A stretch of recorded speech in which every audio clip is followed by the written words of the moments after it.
I'm looking forward to facilitating this 13-day process for those of you who have signed up for this illumination of the ego, or this protective personality that really gets in the way of us experiencing what our true essence is.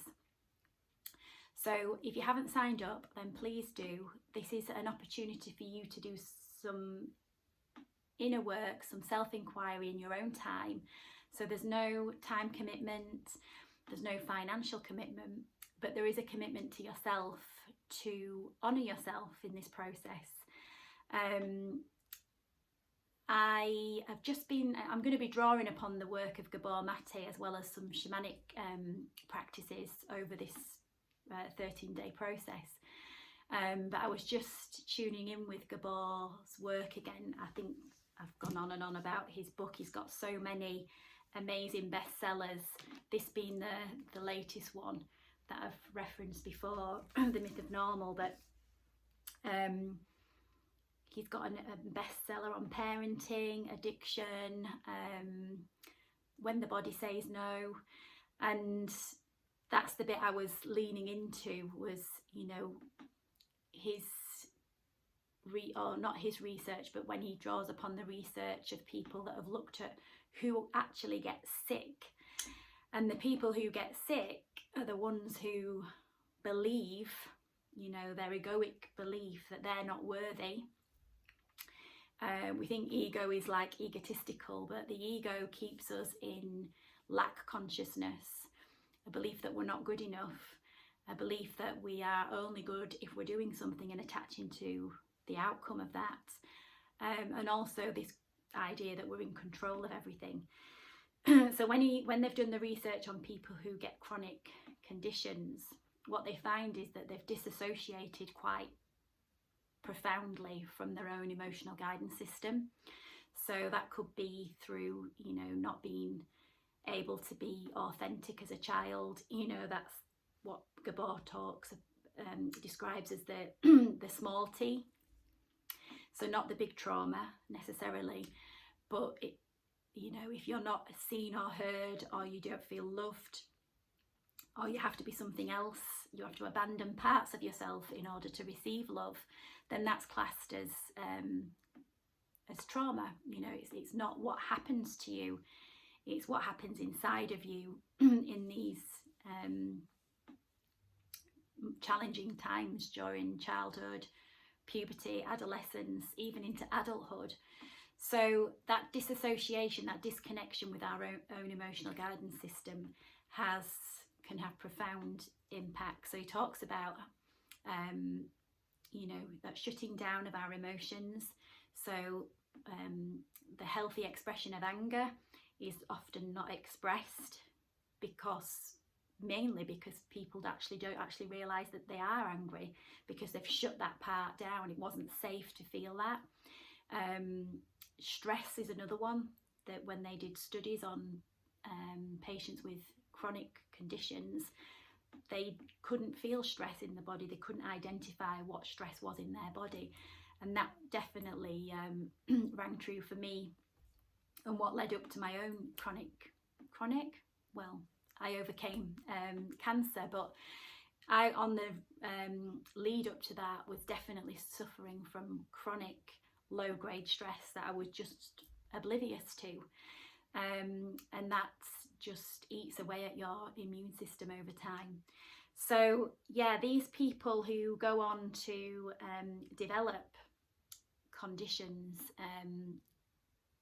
related to, you know, their health, whether that be physical or mental health issues, tended to be what he described as nice people, because they were always putting other people first, attending to their needs, being more focused on their duty and responsibility, and making sure other people, you know, were attended to, rather than turning the lens in and looking at themselves.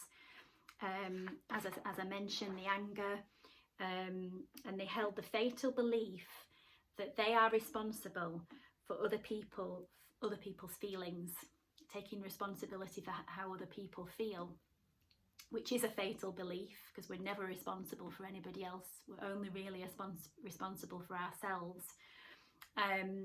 and this other belief that they should never disappoint other people. So these are all egoic belief systems that arise as a result of our conditioning and the way that we're socialised, and they're very damaging. And as we get to a certain point in our lives, we start to either experience the consequences of this, whether that's manifested as a physical or mental health issue, or we just start to feel like we're not ourselves, we're not expressing authentically in this life. So we start to ask the big questions, and this can arise around sort of any time after 35, or it could be younger.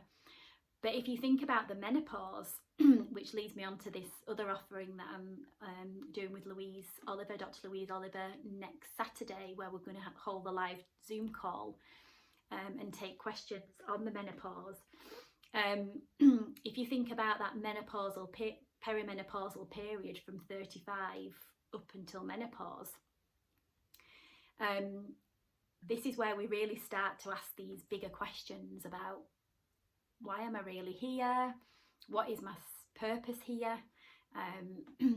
In some, the book that I'm reading at the moment, which is not to hand, but it's an amazing book on the power of the menopause. They call the perimenopause a quickening, and it's like almost this sense of urgency of, right, I need to discover what I'm here for. What is my purpose? And there's like a drive within us to turn the lens in and start asking the bigger questions. And we start to question a lot of the stories, the dogma, the conditioned ways of being that we've just really never taken a look at before. So, Louise agrees with me, Louise Oliver, and she sees ladies coming in all the time, with challenging menopause symptoms, because obviously she's on the kind of cutting edge, the coal face. But she agrees with me that if we start preparing for the menopause with this self-inquiry, with this turning the lens on ourselves, paying attention to ourselves, or honouring ourselves, slowing down in order to listen to how we feel, starting to pay attention to what does stress feel like in the body, when we're overwhelmed, listening and doing something about it. So resting, and this is where the ego comes in, because the ego does not like us to rest, because it's attached to us being the doer, the doer of actions, otherwise we don't feel worthy. So you can see how these two things go hand in hand. So I really hope you can join both of those offerings. So the 13-day ego eradicator, as I've called it, although we're not completely eradicating the ego in 13 days, we're just illuminating it, but I like that title. So that starts on the spring equinox, so that's Monday the 20th, and then the following Saturday at 9 a.m. in the morning, that's the 25th of March, I'll be doing the live Zoom call with Louise, where we'll be talking about this portal of transformation, the perimenopause and menopause, and how it's an opportunity to upgrade rather than have a kickback. So how do we get the upgrade rather than the kickback? And there'll be an opportunity to have your questions answered around lifestyle choices, challenging symptoms that you may have, or questions around HRT.